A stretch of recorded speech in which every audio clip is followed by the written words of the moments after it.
Assalamualaikum anak-anak, semoga kalian dalam keadaan sehat walafiat ya.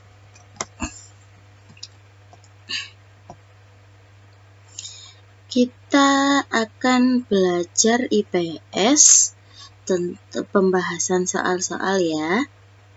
Sebelum mulai belajar, kita berdoa dulu supaya ilmu yang kita dapatkan bisa bermanfaat. Bismillahirrahmanirrahim. Rabbi zidni ilma warzuqni fahma waj'alni minas sholihin. Meskipun kita belajar dari rumah, kita harus selalu ingat dan patuhi 3M. Yang pertama, memakai masker. Yang kedua, mencuci tangan dengan sabun. Yang ketiga, menjaga jarak minimal 1,5 meter. Pahami dulu ya petunjuk pembelajarannya. Yang pertama, berdoa terlebih dahulu. Yang kedua, perhatikan setiap petunjuk yang diberikan. Yang ketiga, silahkan bertanya kepada orang-orang di sekeliling kalian bila ada yang kurang difahami. Yang keempat, hubungi guru apabila mengalami kesulitan dalam memahami materi yang diberikan. Tetap semangat, belajar dari rumah. Tetap rajin ya. Soal yang pertama. Pada tanggal 15 Agustus 1945 adalah hari bersejarah bagi negara-negara jajahan Jepang. Karena pemerintah Jepang secara resmi menyerah kepada sekutu. B. Pemerintah Jepang akan memberikan kemerdekaan kepada negara jajahannya. Yang C. Tentara Jepang yang berada di negara jajahan akan ditarik kembali ke negaranya.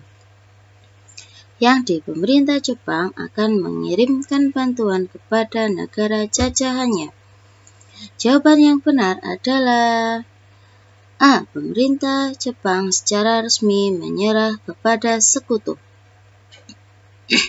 Presiden Amerika Serikat memerintahkan pengeboman terhadap kota Hiroshima dan Nagasaki yang berakibat kelumpuhan kondisi politik dan ekonomi Jepang yang mengakibatkan Jepang menyerah tanpa syarat kepada sekutu.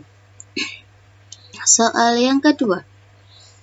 Proklamasi kemerdekaan Indonesia yang dilakukan tanggal 17 Agustus 1945 adalah saat yang tepat, mengingat Indonesia dalam keadaan vacuum of power, artinya A. Kekurangan tentara, B. Kekalahan Jepang, C. Kekuatan yang memuncak, D. Kekosongan kekuasaan. Jawaban yang benar adalah D. Kekosongan kekuasaan. Vacuum of power sendiri artinya kekosongan kekuasaan dikarenakan saat itu Jepang yang berkuasa di Indonesia menyerah tanpa syarat kepada sekutu, sementara sekutu belum datang ke Indonesia. Yang ketiga, tokoh pemuda berikut yang pertama kali mendengar berita menyerahnya Jepang kepada sekutu ialah A. Adam Malik, B. Sudanko Singgih, C. Syahrir, D. Wikana. Jawaban yang benar adalah Syahrir. Tanggal 15 Agustus, seorang pemuda Indonesia di Bandung yang bernama Sultan Syahrir mendengar lewat siaran radio luar negeri BBC bahwa Jepang menyerah kepada sekutu. Soal keempat. Kelompok pemuda yang mendesak Soekarno-Hatta agar segera memproklamasikan kemerdekaan Indonesia adalah A. Kelompok Syahrir atau golongan muda, B. Pemuda Menteng 31, C. Golongan Persatuan Mahasiswa, D. Golongan Kaikun. Yang benar adalah kelompok Syahrir. Pada tanggal 15 Agustus, golongan pemuda yang terdiri dari Wikana, Sultan Syahrir, dan Darwis, dan lain-lain mendesak Bung Karno untuk segera memproklamasikan kemerdekaan Indonesia. Soal kelima. Kalimat pertama dalam teks proklamasi kemerdekaan Indonesia merupakan usulan dari A. Sayuti Melik, B. Ahmad Subarjo, C. Soekarni, D. Muhammad Hatta. Jawaban yang benar adalah B. Ahmad Subarjo. Kalimat pertama pada proklamasi diusulkan oleh Ahmad Subarjo, sedangkan untuk kalimat keduanya diusulkan oleh Soekarno. Kemudian Muhammad Hatta menggabungkan kedua kalimat tersebut menjadi teks proklamasi yang kita kenal sekarang. Soal ke-6. Alasan kalangan pemuda menuntut agar kemerdekaan Indonesia terlepas dari pengaruh Jepang adalah A. Kemerdekaan Indonesia harus lahir dari sikap yang radikal. B. Rakyat Indonesia sudah begitu lama merindukan kemerdekaan. C. Kemerdekaan Indonesia merupakan hak bangsa Indonesia sendiri. D. PPKI harus diikutsertakan dalam pelaksanaan proklamasi kemerdekaan. Jawaban yang benar adalah kemerdekaan Indonesia merupakan hak bangsa Indonesia sendiri. Mengapa demikian? Karena kalangan pemuda tidak mau menunda-nunda lagi dalam melangsungkan kemerdekaan. Mereka tidak mau Indonesia merdeka karena diberi kemerdekaan. Kalangan muda menginginkan kemerdekaan itu diperoleh dari hasil perjuangan bangsa Indonesia sendiri, bukan merupakan pemberian. Soal selanjutnya. Tujuan para pemuda mengamankan Soekarno-Hatta ke Rengas Dengklok pada tanggal 16 Agustus 1945 adalah agar A. Mudah menemui Soekarno-Hatta. B. Tidak dipengaruhi Jepang. C. Tidak ditawan Jepang. Yang D. Berbuat seenaknya. Jawaban yang benar adalah agar tidak dipengaruhi Jepang. Mengapa demikian? Agar kedua tokoh tersebut tidak terpengaruh Jepang dan mendesak keduanya supaya segera memproklamasikan kemerdekaan Indonesia, terlepas dari segala ikatan dengan Jepang. Soal ke-8. Syahrir mengetahui menyerahnya Jepang kepada sekutu melalui A. Siaran televisi, B. Internet, C. Surat kabar, D. Radio BBC. Jawaban yang benar adalah D. Radio BBC. Tanggal 15 Agustus, salah seorang pemuda Indonesia di Bandung yang bernama Sultan Syahrir mendengar lewat siaran radio luar negeri BBC bahwa Jepang telah menyerah kepada sekutu. Soal ke-9. Secara kronologis atau berurutan, peristiwa-peristiwa penting sekitar proklamasi kemerdekaan Indonesia adalah A. Peristiwa Rengas Dengklok, pengangkatan Ketua PPKI, pembentukan KNIP. B. Terbentuknya BPUPKI, pembentukan PPKI, perumusan teks proklamasi, peristiwa Rengas Dengklok. C. Kekalahan Jepang, kemenangan sekutu, lahirnya gerakan pemuda revolusioner. D. Pergantian BPUPKI menjadi PPKI, pemanggilan Insinyur Soekarno dan Hatta ke Dalat, peristiwa Rengas Dengklok, perumusan proklamasi. Jawaban yang benar adalah D. Pergantian BPUPKI menjadi PPKI, pemanggilan Insinyur Soekarno dan Hatta ke Dalat, peristiwa Rengas Dengklok, perumusan teks proklamasi. BPUPKI dibubarkan dan PPKI dibentuk pada tanggal 7 Agustus 1945. Pemanggilan Soekarno dan Hatta ke Dalat pada tanggal 9–14 Agustus 1945. Berita kekalahan Jepang akhirnya didengar oleh golongan muda, yaitu Sultan Syahrir. Hal ini melatar belakangi peristiwa Rengas Dengklok.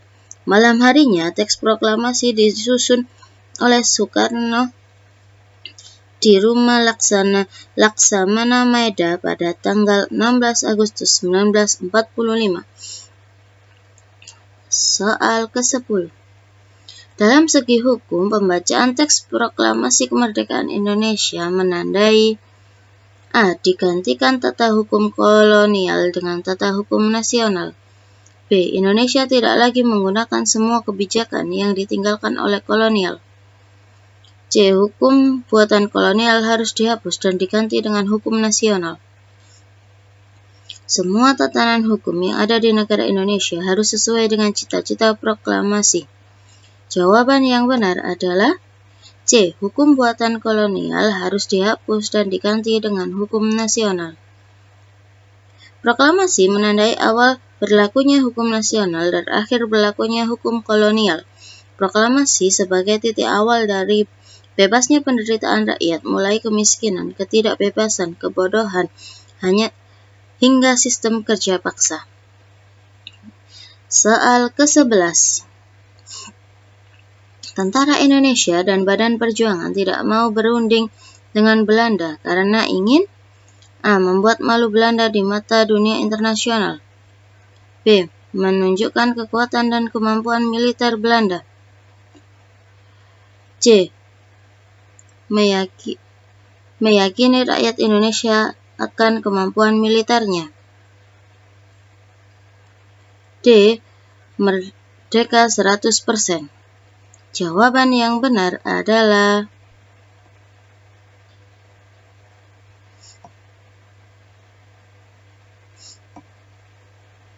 merdeka 100%.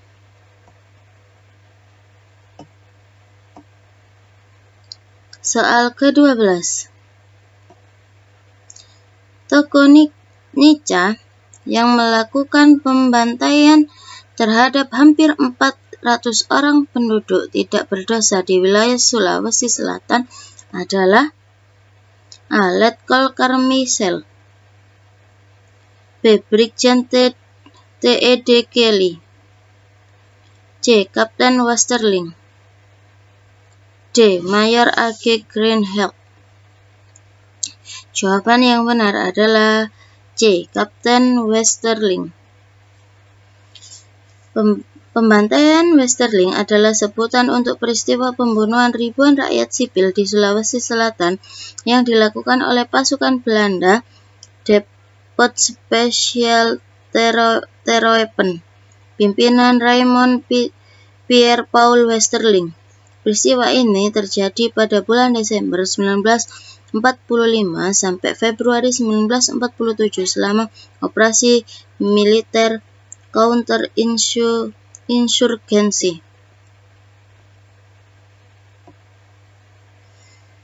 13.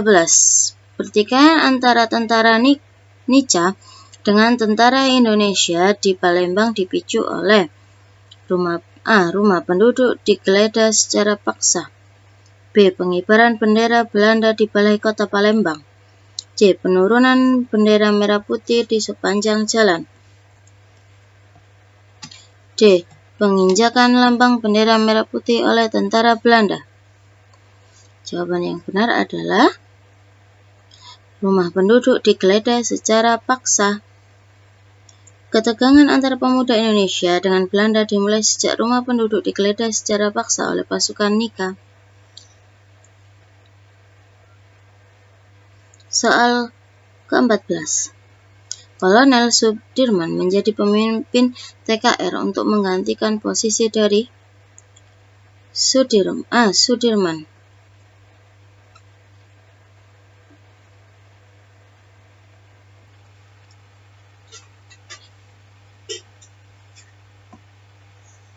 B. Isdiman. C. Susastro Diharjo. D. D. Supriyadi. Jawaban yang benar adalah D. Supriyadi. TKR dibentuk pada tanggal 15 Oktober 1945 sebagai pemimpin tertingginya Supriyadi yang diangkat pada tanggal 20 Oktober 1945.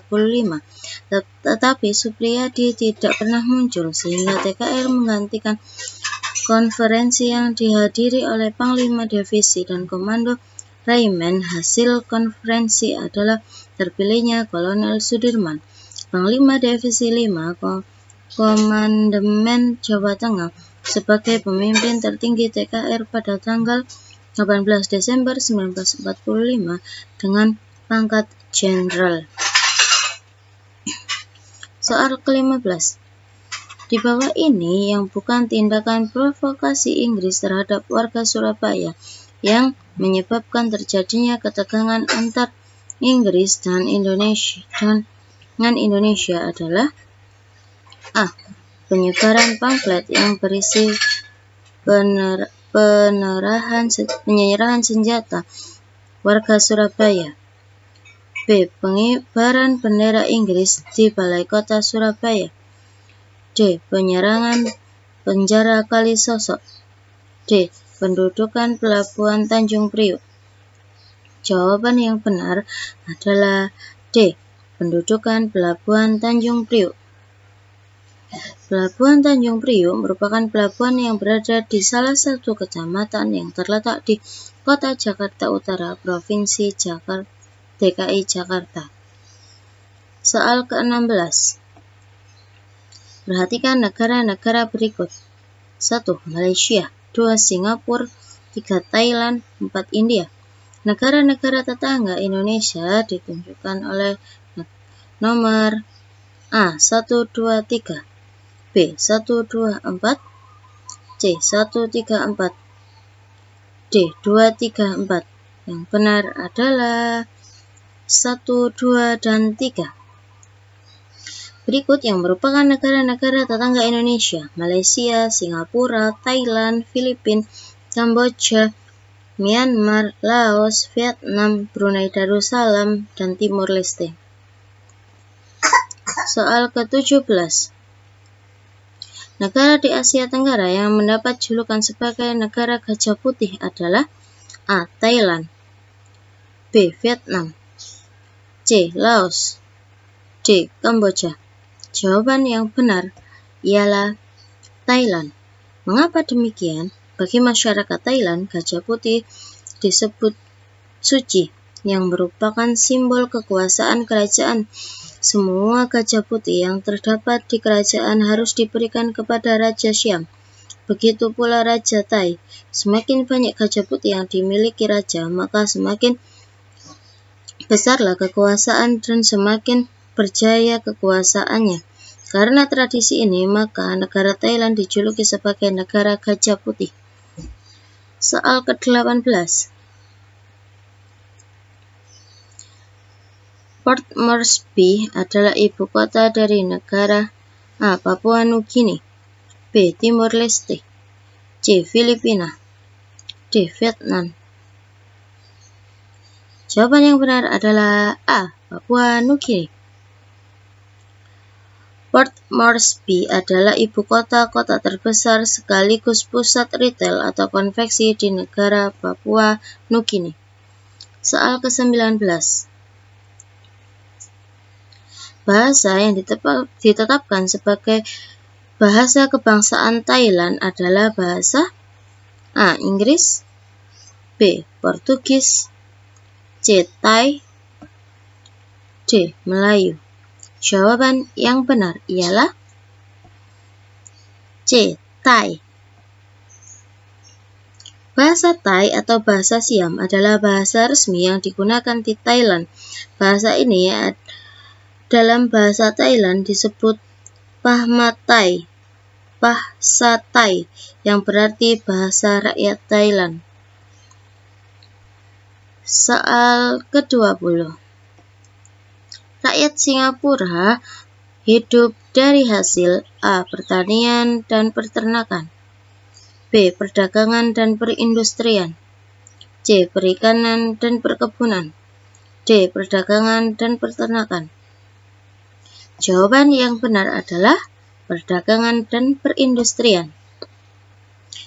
Penduduk Singapura hidup dari hasil perdagangan dan perindustrian. Singapura dapat mengekspor mesin dan alat transportasi, barang-barang konsumen, bahan kimia, dan produk olahan minyak. Terima kasih anak-anak. Semoga apa yang kita pelajari bisa bermanfaat dan bisa kalian pahami. Tetap jaga kesehatan ya. Terima kasih. Wassalamualaikum warahmatullahi wabarakatuh.